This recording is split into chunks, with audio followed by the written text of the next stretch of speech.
Ocean gate की Titan submarine ने अपना सफर कनाडा के सेंट जॉन पोर्ट से शुरू किया।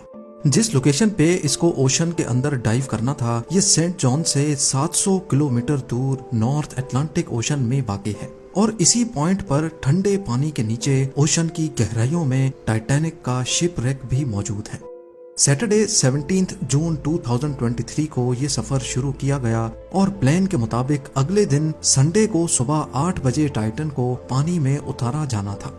आपको यहाँ बताते चलें कि डाइव से पहले टाइटन में एक मसला नोटिस किया गया था, लेकिन उसके बावजूद भी अपनी जान दांव पर लगाकर इसको ओशन में उतार दिया गया।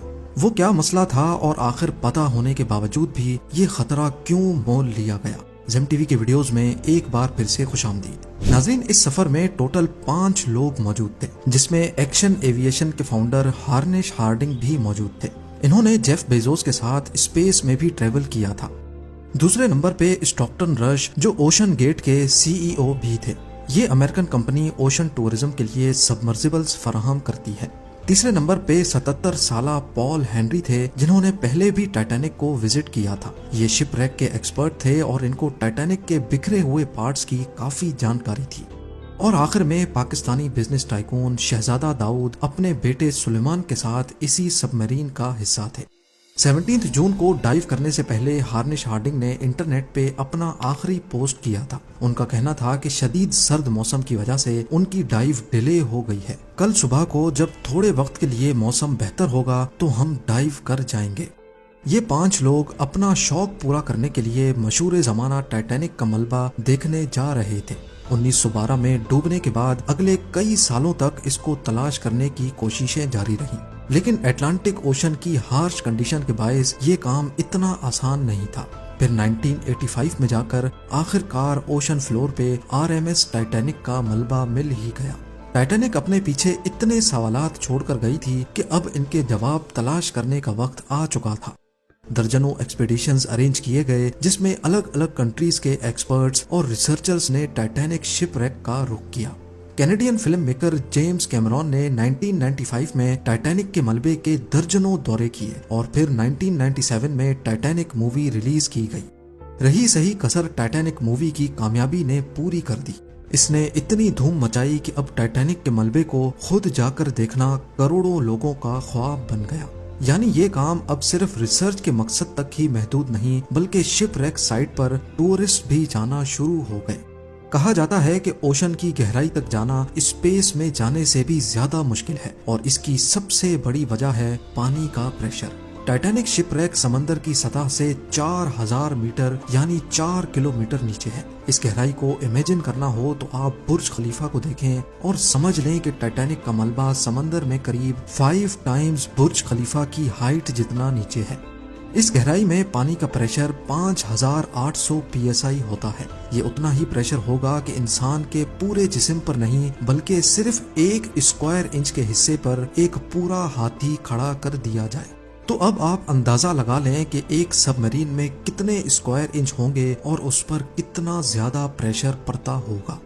खैर, संडे 18 जून 2023 दोपहर को 12 बजे सबमरीन का सफर स्टार्ट हुआ। नॉर्मली टाइटैनिक तक पहुंचने में 2 घंटे लगते हैं, लेकिन 1 घंटे 45 मिनटों के बाद ही मदरशिप पोलर प्रिंस, जो के ऊपर वेट कर रही थी, उनका सबमरीन से राब्ता टूट गया। अगर 2 घंटे टाइटैनिक तक पहुंचने में लगने थे तो सिर्फ 15 मिनट पहले राब्ता टूटने का मतलब है कि सबमरीन टाइटैनिक के काफी करीब पहुंच चुकी होगी। समंदर की इस गहराई में सूरज की रोशनी पहुंचना नामुमकिन है और यहाँ हर वक्त इंतहाई सख्त अंधेरा होता है। इतनी गहराई में वायरलेस सिग्नल का टूटना एक नॉर्मल बात होती है, लिहाजा पहले इस बात को ज्यादा सीरियस नहीं लिया गया। ये पूरा ट्रिप टोटल 7 घंटों का था। 12 बजे से लेकर शाम को 7 बजे इनको वापस लौटना था, लेकिन जब शाम 7 बजे तक भी टाइटन से कोई राब्ता ना हुआ और ना ही वो वापस लौटी, तो अब ऊपर खड़ी मदरशिप में मौजूद क्रू के पसीने छूटना शुरू हो गए। Canadian research vessel polar Prince ने टाइटन की तलाश शुरू कर दी। 9:40 पे उन्होंने US कोस्ट गार्ड से राब्ता करके मदद तलब की। अगले दिन मंडे को US और कैनेडियन शिप्स और प्लेन्स ने पूरे एरिया में एक प्रॉपर सर्च ऑपरेशन शुरू कर दिया। उन्होंने सिर्फ समंदर की सतह पर ही नहीं बल्कि सोनार स्कैनिंग की मदद से पानी के अंदर भी अपनी तलाश जारी रखी। इस एरिया में जो कमर्शियल वेसल्स थीं उनको भी ऑर्डर दे दिया गया कि वो अपनी आंखें खुली रखें।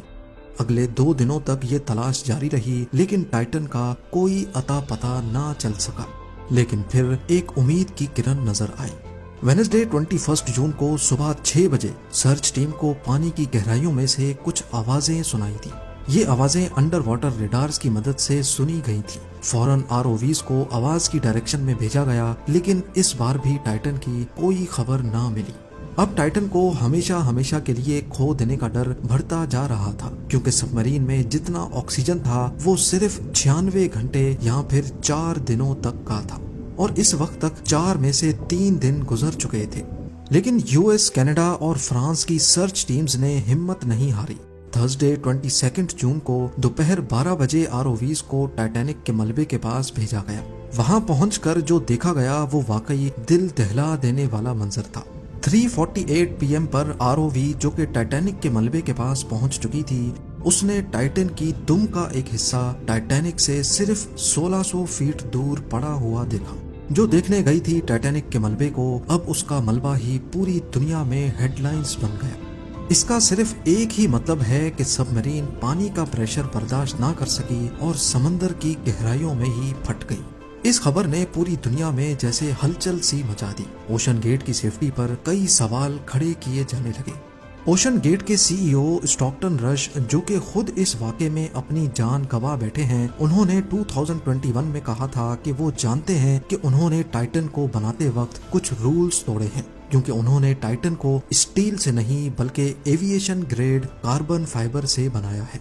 पर वो इस इंडस्ट्री में कुछ नई इनोवेशंस करना चाहते थे, तभी स्टील को रिप्लेस करके कार्बन फाइबर का इस्तेमाल किया गया था। पहली बार लॉन्च से पहले टाइटन को 5000 से 10,000 PSI के प्रेशर पे टेस्ट भी किया गया, जिसमें वो पास हो गई थी।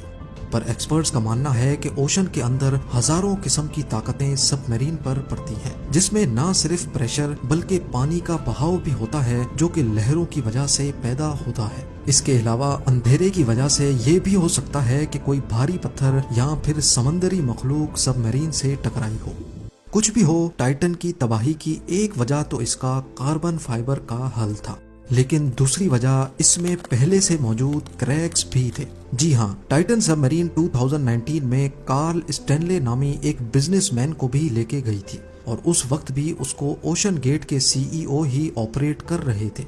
कार्ल ने बताया कि उस सफर के दौरान जब वो नीचे जा रहे थे तो उनको टाइटन की बॉडी में से क्रैकिंग की आवाज सुनाई दी थी। One point, I was actually even able to drive the submarine towards deeper water by the sound of the cracking getting louder. उस वक्त उन्होंने इस आवाज पर ज्यादा ध्यान नहीं दिया, क्योंकि उनको ओशन गेट के सीईओ, जिन्होंने खुद ये सबमरीन डिजाइन की थी, उन पर पूरा भरोसा था। लेकिन इस हादसे के बाद उन्होंने CNN को बताया कि शायद वो आवाज इस बात की वार्निंग थी कि टाइटन की बॉडी पानी का प्रेशर बर्दाश्त नहीं कर पा रही। अगर ये बात सच है तो इसमें कोई शक नहीं कि टाइटन की बॉडी में क्रैक्स पड़ना पहले से शुरू हो गए थे। 2018 में ओशन गेट के एक एग्जीक्यूटिव ने टाइटन की कार्बन फाइबर बॉडी के खिलाफ आवाज उठाई थी। उनका कहना था कि ये मसला सबमरीन के फटने से सिर्फ चंद मिली सेकेंड्स पहले पता पड़ेगा, और हकीकत में भी ऐसा ही हुआ। जिस गहराई में टाइटन फटी है, एक्सपर्ट्स का कहना है कि उसको फटने में सिर्फ 0.3 सेकंड्स लगे होंगे। उम्मीद है जेम टीवी की ये वीडियो भी आप लोग भरपूर लाइक और शेयर करेंगे। आप लोगों के प्यार भरे कमेंट्स का बेहद शुक्रिया। मिलते हैं अगली शानदार वीडियो में।